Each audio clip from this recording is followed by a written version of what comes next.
The Happiness Factors. Chapter 5. My Story. Who am I? What is my story? For years, I struggled to try and live a happy life due to those self-sabotage patterns. I grew up thinking drama was normal, so my first 20 years were difficult. I kept running into major roadblocks and failed in many areas, especially relationships. After high school, my girlfriend Trisha was nice enough to lend me money to go to college. She was a beautiful girl, and of course back then, I messed that one up too. But thanks to her and her mother, Peach, I was able to get an education. I went to school for psychology and business management, then later for communications, but my real dream was to be a rock star. I figured somebody's got to do it, so why not me? When I was a kid, my sister brought me to see a Journey concert. Through the eyes of a child, I saw Steve Perry group together 50,000 strangers through the power of music. From that day forward, I was never the same. When I was a kid, I had stepfathers who would often drink and get violent. My older brother became my father figure, but he ran away at 12 years old. I'll never forget the horror in my mother's voice the day the school bus pulled up and my brother did not get off. She was just standing there at the end of the driveway in tears. It turns out my brother ran away to live with my real father in Vermont. Although my dad was a great guy, after an ugly divorce, he planned the whole thing behind her back. There was a missing child report given, and my dad never told us he was there until the cops investigated. Due to some strange Connecticut laws, my mother was unable to force my brother to come back home. These are the types of traumas which can create learned helplessness. Today, my mother has never remarried, and she often feels lonely. When it comes to marriage, she has learned to be helpless rather than changing her approach and trying again. If we're not careful, events from the past can affect our happiness in the future. Enough of that, but needless to say, I experienced a lot of pain as a kid. Trisha was a gorgeous blonde college girl who lived 3 doors down. I remember throwing pebbles at her window late at night. We would talk for hours until the sun came up. Those were amazing times. I struggled for years with depression, unhappiness, and a perpetual negative outlook of the world. I also developed a bit of OCD, inferiority issues, and social anxiety. People would often ask me, Brad, why don't you have more self-esteem? My only outlet was music. It was the only thing that gave me confidence. When I was on stage, I could let my real self come out. People would often ask, was that you up there? Do you have some kind of alter ego? It was true. I was a different person while singing. It was a freeing experience grouping crowds of people together through the power of music, and on stage, I was happy. When I would command a room as a lead singer, I felt on top of the world. The benefits of receiving more attention from the female persuasion wasn't too bad either. In the audience, I could see people smiling and cheering, or they were just laughing at me. But this is how I connected with people. I was the type who took everything to the extreme, so I figured the harder and longer I worked at music, the closer I would get to my dreams. After college, I learned how to redirect OCD through a formula I developed so it worked for me rather than against me. This formula allowed me to learn any skill I wanted. I call this the WIT formula. The acronym stands for whatever it takes. The formula is simple. Number 1, know what you want and write it out on paper to get a clear vision. Keep the paper at your bedside and review and visualize it every morning and night. Doing this activates a part of the brain known as the RAS. The RAS is responsible for identifying opportunities and will keep you on course. Number 2, begin working toward that vision. Number 3, learn the skills needed to get where you want to go through massive repetition. I do mean over and over again. This is how any person with OCD can use it to be more productive rather than allowing it to hold them back.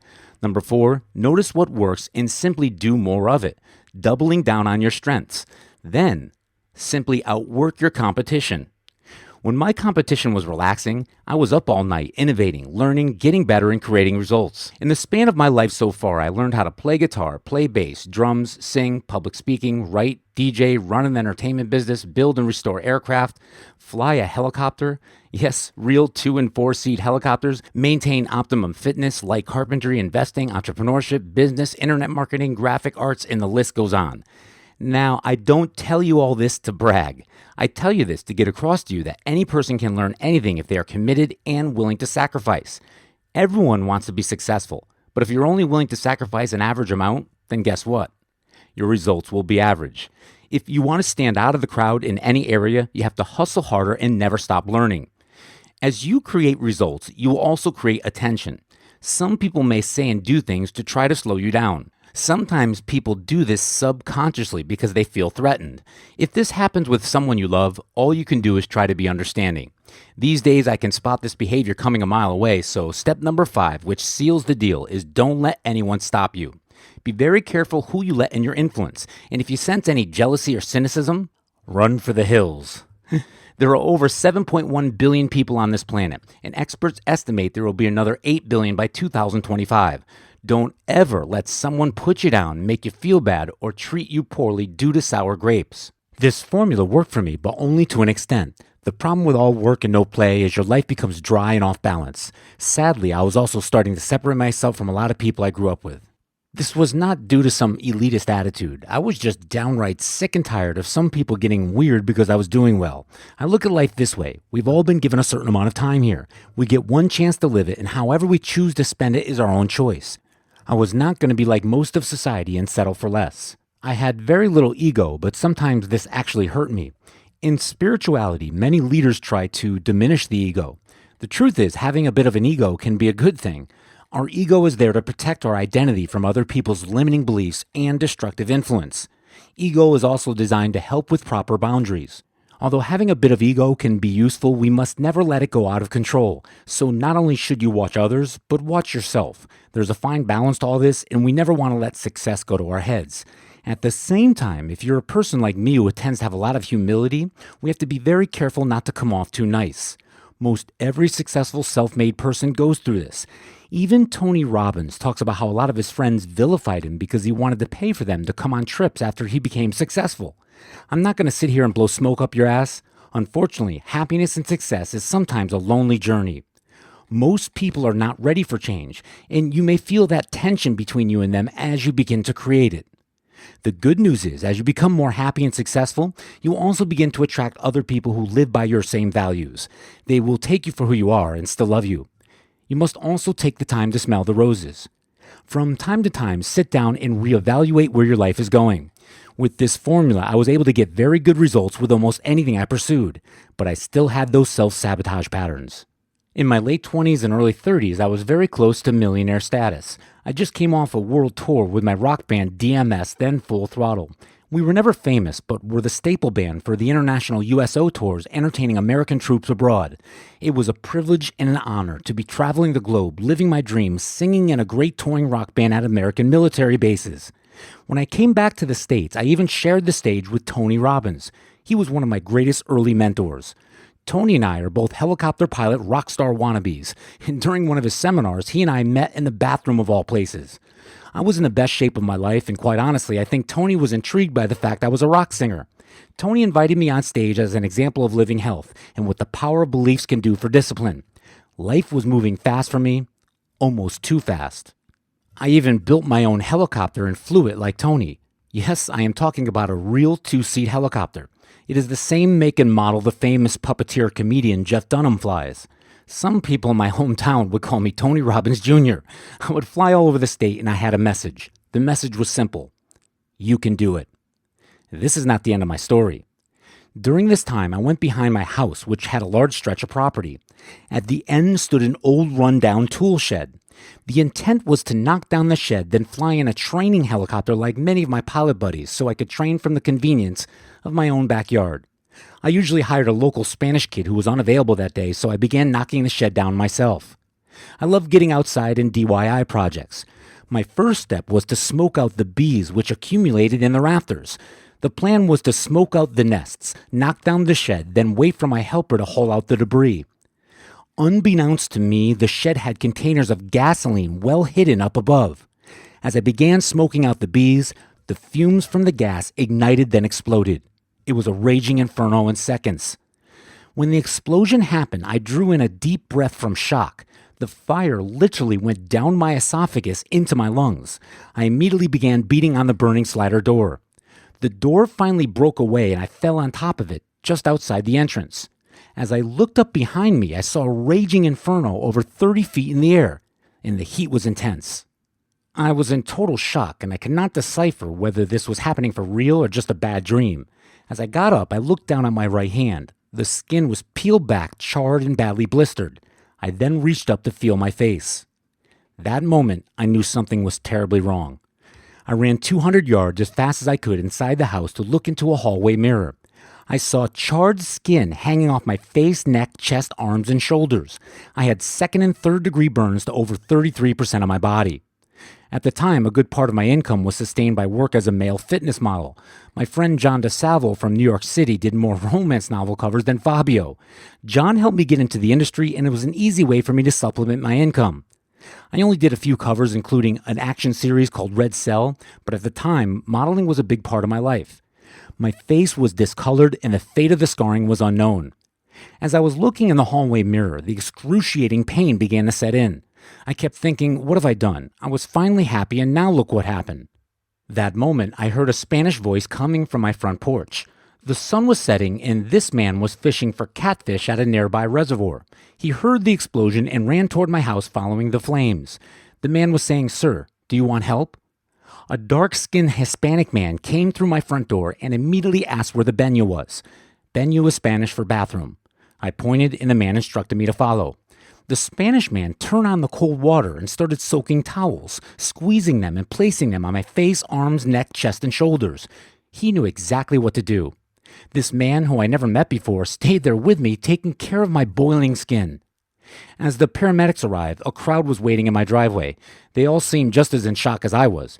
The pain began to set in deeper, and everything started to move in slow motion like a movie.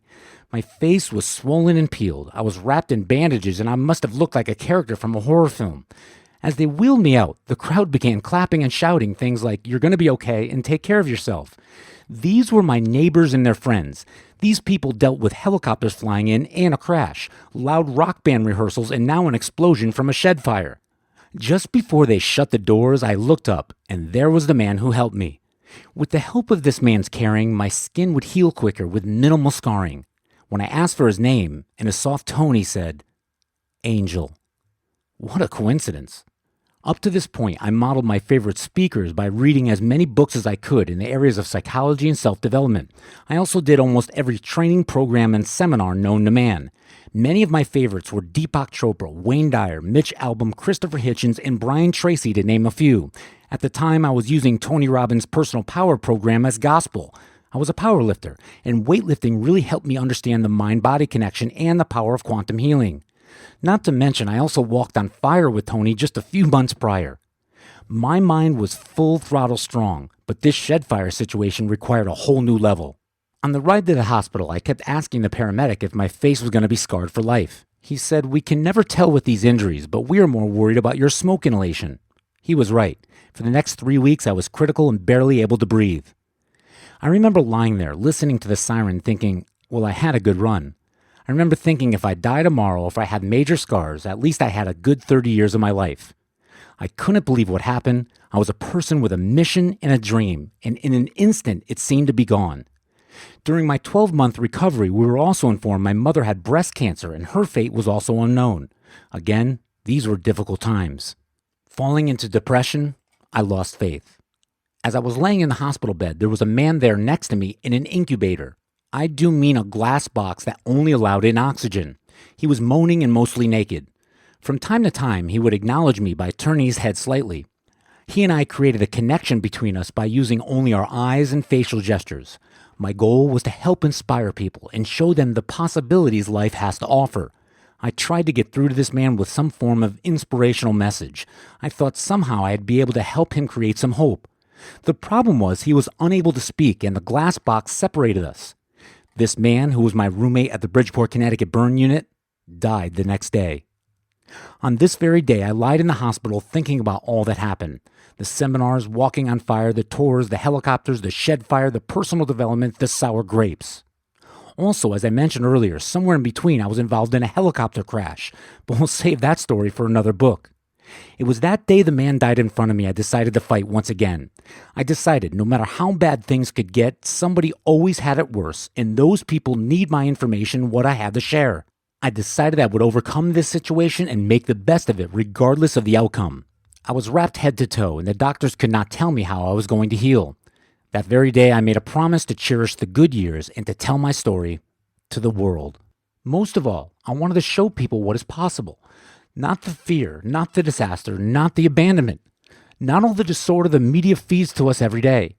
I wanted to show people the possibilities life has to offer to each and every one of us by living as an example. I promised myself I would get out of the burn unit stronger and wiser. I promised I would take that knowledge to the world and use my experience to help people create a better life for themselves. You see, I realized the time we have on this planet is very short. So if we have a dream, we must pursue it right now because there are only so many tomorrows. I found that growing and sharing was the meaning to life. Sure, some people will continue to be cynical, spiteful, and jealous. Who knows, maybe God put those people in our lives to test our resolve. No doubt there are people on this planet who do not have good intent, but they are of the minority, not the majority. I decided to think about the rest of us, the good people who can resonate with a good message. People like Angel. The doctors at the Bridgeport, Connecticut burn unit never saw a person heal so quickly. My recovery seemed almost a miracle. Every time we went in for grafting, they would decide to wait one more day. Grafting is a procedure they do which allows them to take a section of skin from one part of the body to another. The doctors used me as an example of one of the quickest healing patients they ever saw. They never ended up doing the surgeries. My skin was healing so quickly they decided to let it heal on its own. During recovery, I read Napoleon Hill's Think and Grow Rich over and over. I deeply visualized my skin healing from the inside out. I would listen to Tony's personal power program during the excruciating skin scraping procedure they did twice per day. To heal the skin and minimize scarring, the burn unit has a skin scraping process. Nurses dip patients in a sterile tub filled with solution and scrape the new budding skin down. It is said to be one of the most painful procedures aside from brain surgery. Rather than letting this get me down, I decided to take the pain as an exercise to make my mind stronger. By default, this burn accident was making me unstoppable. When a patient burns the skin, the quicker the patient heals, the less scarring takes place and the better the patient looks when healed. I never saw Angel again. However, the trauma and reflection required to get through this was the final ingredient I needed to break through my childhood self-sabotage barriers. Today, through my research, I believe I've found the true meaning to life. I believe as the universe continues to expand, it is our duty to expand with it. Otherwise, we resist nature herself. All the while, help others create the best meaning for their lives. We should also share what we learn the best we can along the way. Depression, overwhelm, a sense of learned helplessness, frustration, and non-direction are all the effects of not growing up to our potential. There are also universal laws we must consider. Just like the laws of physics, we should also consider the dynamic laws of attraction.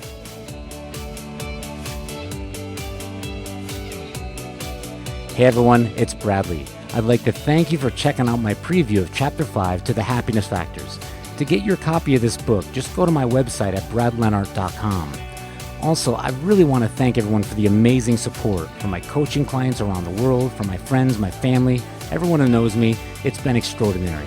It's been an absolute privilege to be able to share what I've learned over the past decade with like-minded people, and I want to thank you for letting me into your world.